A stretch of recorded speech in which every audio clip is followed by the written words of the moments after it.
Hello and welcome to my channel. I hope everyone is having a wonderful day. Before starting the video, please go ahead and hit the subscribe button. And give this video a like up.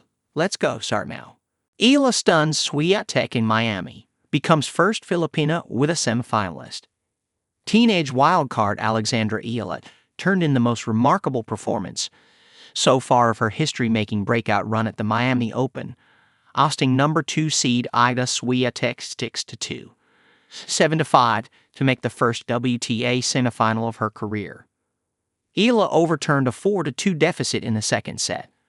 "I'm in complete disbelief right now. I'm on cloud 9, a breathless Eala said in her encore interview. Presented with a photo of her graduation from the Rafa Nadal Academy less than 2 years ago, with Swiatek by her side, Eala's state of shock only grew. "It's so surreal," she said. "I feel like I'm the exact same person as I was in that photo. But of course, circumstances have changed. I'm so happy and so blessed to be able to compete with such a player on this stage. My coach told me to run, to go for every ball, to take all the opportunities I can, because a 5-time slam champion is not going to give you the win." What are the key stats behind Eala's seismic upset? Eala, 19, is the first player from the Philippines to reach a tour-level semifinal, and is now guaranteed to become the first Filipina to be ranked inside the top 100 of the PIFWTA rankings next Monday. She is the third wild card to reach the last 4 in Miami, following Justine Henin in 2010 and Victoria Azarenka in 2018, both of whom were former world number 1s returning from extended breaks. Number 140 ranked Eala, whose run this fortnight has also included wins over Jelena Ostapenko and Madison Keys, is just the second wild card to defeat 3 or more Grand Slam champions in a single tour-level event, following Alina Svitolina at Wimbledon 2023. Prior to Miami, she had never defeated an opponent in the top 40, nor faced one in the top 20. She now owns 2 top 10 victories. The result is just Swiatek's third loss to a player ranked outside the top 100 in a WTA main draw. Previously, she fell to Karolina Muchova, number 106 at the time, in the first round of Prague 2019, and Anna Konja, number 338 at the time, in the third round of Miami 2021.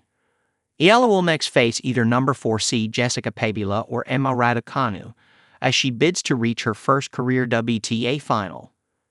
How did Eala pull it off? The tone of the match was set in a bruising opening stretch. The first 4 games alone took over 25 minutes to play after all went to at least 1 deuce. 5 of the first 6 games of the match were service breaks. Eala established 2 things from the off. Firstly, that her game could go toe-to-toe with the 5-time major champion. And secondly, that she could keep her head even when coming out on the wrong side of long deuce tussles and when her lead was pegged back.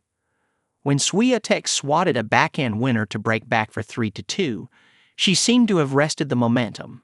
Instead, it was Eala who responded by running off 8 straight points and 5 consecutive games to lead 2-0 in the second set. Until this point, Eala had enjoyed a purple patch of breathtaking winners. Her left-handed forehand was the star of the show, and garnered her 3 in one game to break for 3-1 in the first set. But the youngster was also able to mix the play up with her backhand and a cheeky drop shot en route to closing out the first set. Swiatek was repeatedly left flat-footed. The relentless aggression of Eala's returning, frequently from well inside the baseline, also paid off. Eala won more second serve points, 50%, than Swiatek won first serve points, 47%. Swiatek was able to win just 2 points behind her second serve all day. She went all in, the poll said in press. She made these returns in and pretty long, and so it wasn't easy to hit it back. She was pretty loosened up and just went for it. At 2-0 in the second set, Eala double faulted, and then Swiatek pulled off her best shot of the day, a forehand sizzler cross-court. She held for the first time in the next game, and the 2022 champion ran off 4 straight games of her own to lead 4-2. But she was unable to sustain that form.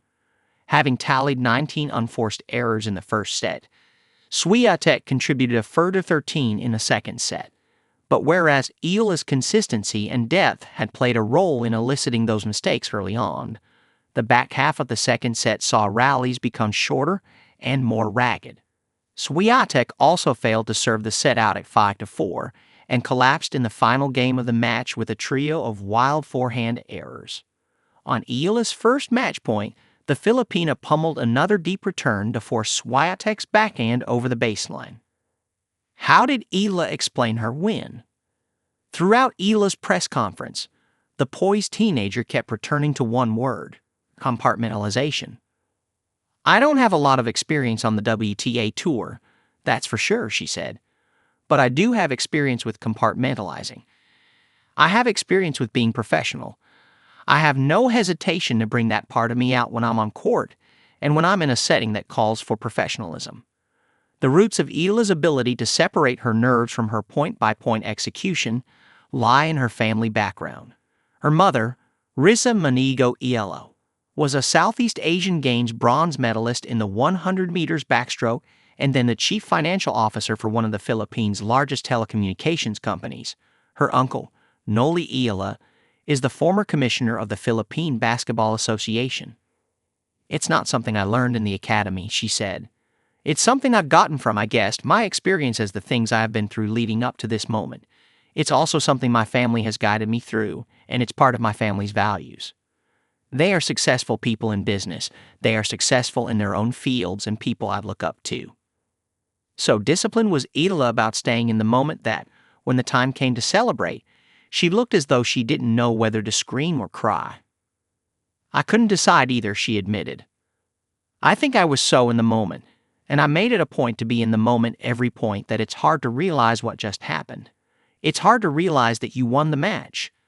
I really tried to soak it all in because this has never happened to me before, and that's why I was looking at the screen. You know, I'd really wanted to keep that moment in my mind."